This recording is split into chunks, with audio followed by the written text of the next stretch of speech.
Thank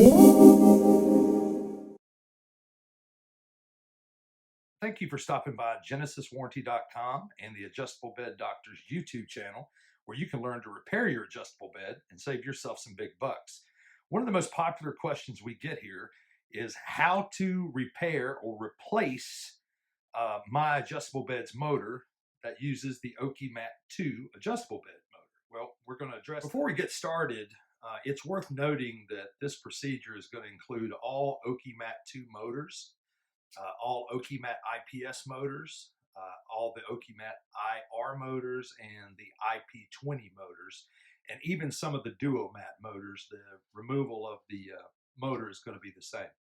So the first thing you want to do is unplug your bed from the power source, okay? The second thing you want to do is, if your bed is a wireless one, and then only the wireless models have these massage motors, you want to unplug the massage motors so you don't damage those when you take the motor off. Those are going to be located on the side of the motor with those two hexagon cylinders that you see right there. Also, your bed may have a receiver box, an external receiver box called a power down battery backup box. Holds a couple 9-volt batteries there. You own this bed, you're familiar with this. All right, so you're going to unplug this. That is the power down box cord that we just looked at. That's going to come out next. And what you want to do is those two bars that you see right here, this one and that one, those are called the torque tube. And right on top of the torque tube, you're going to have these two pull caps. You can see they're dovetailed there, and they're designed to where if you take your hand, you can just slide them off. It's very, very easy to do. Take those off, put them to the side, go to the bottom. Sometimes they're a little stubborn, but take that loose just like you see there. Okay, so take both your hands, stick them right here, and then gently just pull up and remove the motor from the bed. To reinstall it, what you're going to do is take your new motor. It fits on these two little things called the knuckles right here where my thumbs are.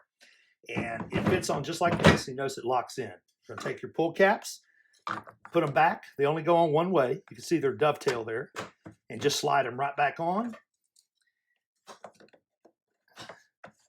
And then you want to plug in any of the massagers or the power down box if your bed has that. Some of them you have like an LED light or something of that nature, but make sure you just plug everything back in. But that's really all you do to replace that motor. It's quite simple. You know, if you can get the bed turned over on its side like we got right here, then you could do this and again, save yourself some big money by repairing your bed yourself. Thanks for stopping by. Also visit our website, GenesisWarranty.com. Also our YouTube channel, Adjustable Bed Doctor, which is available 24/7, and you can watch any of our instructional videos. So I hope this has been helpful. Thanks for stopping by.